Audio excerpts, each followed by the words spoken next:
Hello everyone and welcome to Sinful Gaming. I hope you're all doing well, I hope you're all staying safe, and most of all, I hope you're all fighting that war against the grey. Today's video we're going to start collecting Moonstone, the game by Goblin King Games, and today we're going to take a look at the Commonwealth Humans faction from the game. In this video we're going to talk about the starter set, which does contain 4 models for the Commonwealth Humans, and then we're going to look at the various other kits we can use for the Commonwealth Humans in the Moonstone game. At the end of the video, we're going to give you a little sample combination party of 6 fighters that you can use as a little bit of inspiration and maybe start working out your own combos with your fighters. Now, I did say 6 fighters. Moonstone does not use points at all in its game. Instead, you pick a warband of 6 fighters and you take on your opponents. You use less fighters if you're playing a multiplayer game, but 6 is the general number, so that's what we're going to provide.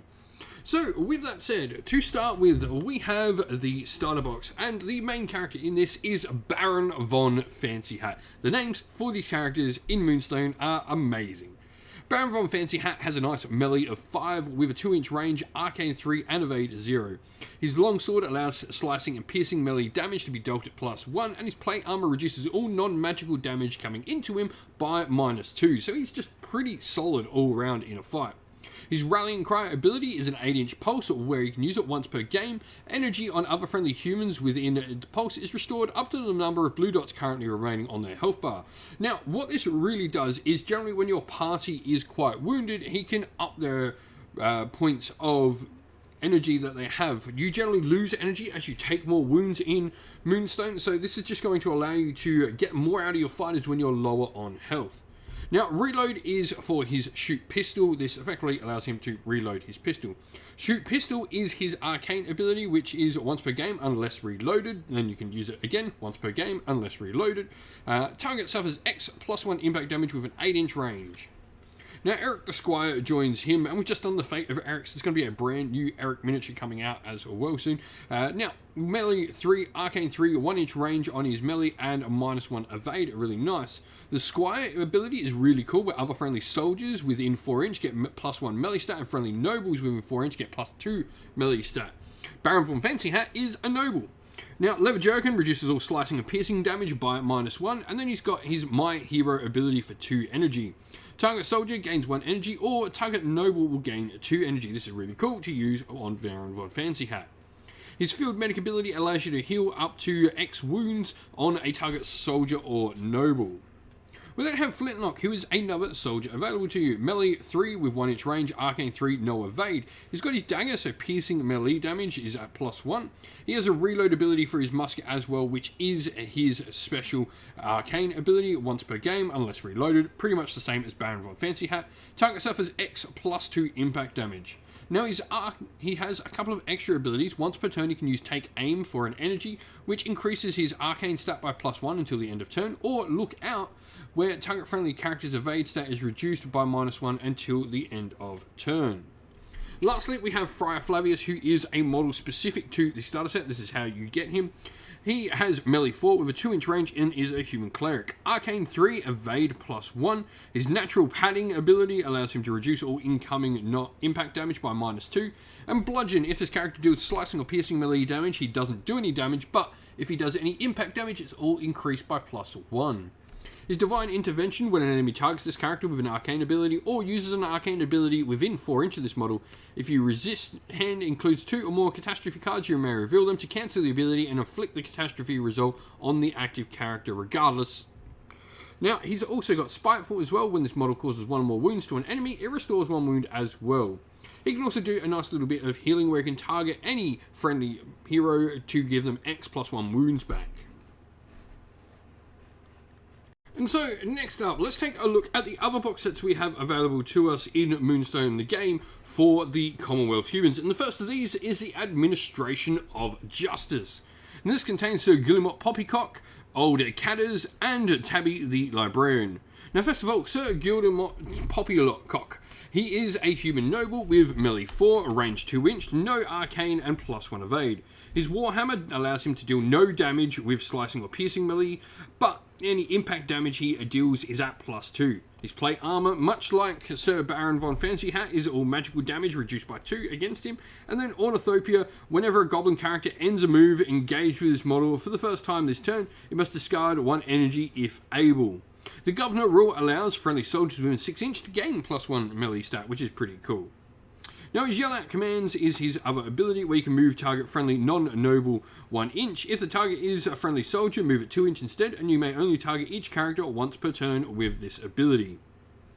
Now, Old Catters is a human soldier, melee 3, range 2 inch, arcane 4, and no evade. His longsword makes slicing and piercing melee damage at +1, and his quilted armor allows him to reduce slicing damage by -1. Sage Advice is really nice where friendly models within 4 inch ignore catastrophes altogether, and seen it all before, if this model is involved in a round of melee, before each player selects their combat card, your opponent must reveal their hand to you.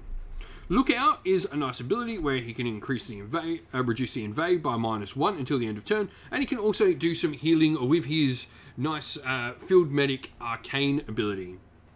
Tabby Librarian is our last character, melee 3, 3 inch range, arcane 5 and evade +1. Her poking stick allows no slicing melee damage to be dealt by her, and she's got an ability called Energy Siphon, where target a friendly model, you flip an arcane card and redistribute up to X energy from that model to any combination of models within 8 inch, where X is a value on the card. Caustic Contract allows target model to suffer X +1 wounds, and then it gains protection until the end of turn. And Librarian Scorn, you can move target X directly away when the target suffers X -1 wounds. So we've got a pretty nice little combination here. You've definitely got a couple of good fighters. I think Gildemort Poppycock is really, really good. His plus to the soldiers is really nice. But the next set is Rags to Riches. This contains Kolfman, Gertrude the Fairy Hunter, and Natty the Slum Thief. Kolfman is a human noble. He pretty much can shower gold on people. So target with his shower gold ability, he target on the board within 6 inch in line of sight, or other models within 4 inch of the chosen spot move 2 inch directly towards that point.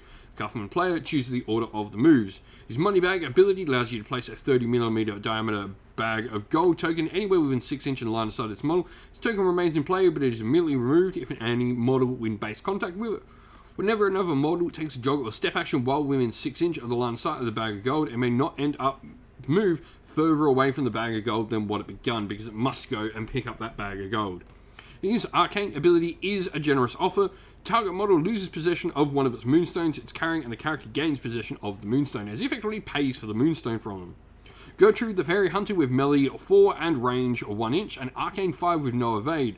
She reduces all magical damage by -2 thanks to her protection charm, and she can reload her blunderbuss, which deals X impact damage. Natural Order is a 4 inch pulse where all models within the pulse suffer 1 wound for each energy token they have over 3. Lastly, we have Natty the Slum Thief. She has melee 3 and a 1 inch range, arcane 4 and evade with a hashtag. This is Disappear in the Crowd. This character's evade stat is hashtag, where hashtag is the number of other models within 3 inch, excluding the originator of this ability. She's a weakling, so she is -1 to deal all damage, and her harvest actions cost +1 energy to perform. But she does have a concealed dagger, where she gets a +1 damage if she deals piercing damage, and if this character plays rising attack, you increase the damage by +1 as well. Look of Innocence, enemy models must discard 1 energy to target this model with an action, and her Swift allows her reaction steps to be 2 inch. Lastly, she has a slingshot for a nice little bit of X impact range damage. Next, we have the Tumble Down Street. Now, this contains quite a few of my favourite models. Agatha Tavernfrow, Fritz, and Quack are all in here. Agatha Tavernfrow here, she has a melee of 3, a range 1 inch, and an arcane 3. She's just a base human. Her Douche Courage, the first time each turn a friendly soldier or mercenary makes a melee attack action while within 6 inches of this model, they gain 1 energy. And Concealed Dagger allows her to deal some extra damage with piercing attack and rising attack. Her Enticing Over and Drink Your Fill are really nice abilities for allowing you to control how your opponent's models are moving.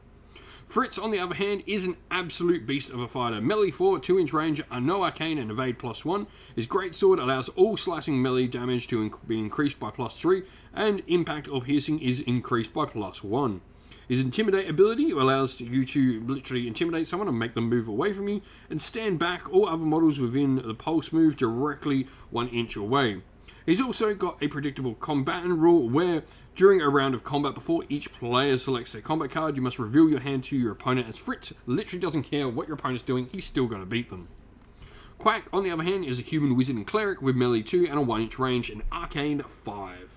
He's a weakling, but he has premonition as well, where if an enemy character declares this model as a target of an action, you may interrupt the action to make a reaction step by discarding 1 energy.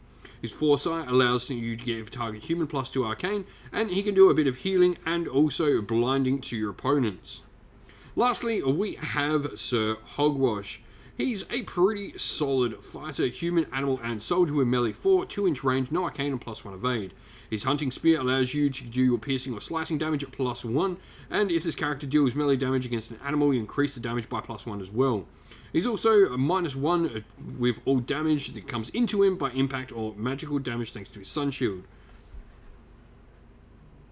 So this is the warband we put together for the Commonwealth humans. First of all, we've got Baron von Fancyheart. I think he's just way too good not to take. Eric the Squire works so well alongside him. Their abilities just work one off the other.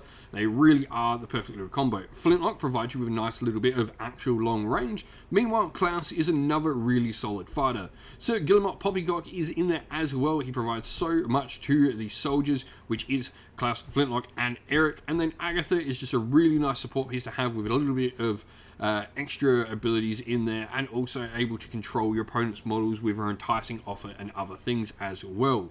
If you've been playing with the Commonwealth humans in Moonstone, love to hear how you've been going with them down in the comments below. And so that is the end of the video. We hope you all enjoyed it. If you did, please don't forget to leave a like and subscribe to the channel if you haven't already. And also drop a comment down below letting us know what you enjoyed about the video. If you'd like to come chat more with me and other members of our little community here, we have a Discord server for Sinful Gaming, which you'll find linked down in the video's description. Also, if you'd like to help support the channel, you can do so either by supporting us on Patreon or YouTube members, both of which are linked down in the video's description, or grab some merch from our Teespring or Ko-fi stores for yourself as well. All these are the best ways to help support the channel. As a special thank you to everyone who does help support the channel in such a way, we'd like to give a shout out to all our Patreons and YouTube members. So, thank you to our Patreons, Christian Weir, Soren, Kenny Lyle, Out on Shot First, Andrew Bowen, Nathan Fee, The Rising Ape, Q Dynamic, Anthony B, JJ Austrian, Average Wargamer, Domir, Mark Harvey, James Cater, Bloobs, Benjamin Swallows, Red Martin, Kevin Bowman, Iron Grinch. And to our YouTube members, Green Roots Gaming, Ronya, Lock Lorick, The Johnny84, David Ellsworth, Wolfric Nick, Broken Chef, Ariana Edwards, Revenar, Pink Nico Fire, Robin Mankiller, Monty's Tabletop Terrain, John Castle, Davis Weir, James South, David Crozier, and Dylan Areno. And lastly, a special thanks to Lady Witchfox Art, who does all the amazing artwork for the channel, and a special thanks to all the mods that help with our Discord server, and all the people that come on the regular to help with everything on the YouTube channel. Thank you all once again for watching. Stay safe everyone, stay well, and most of all, keep fighting that war against the grey. Ciao for now.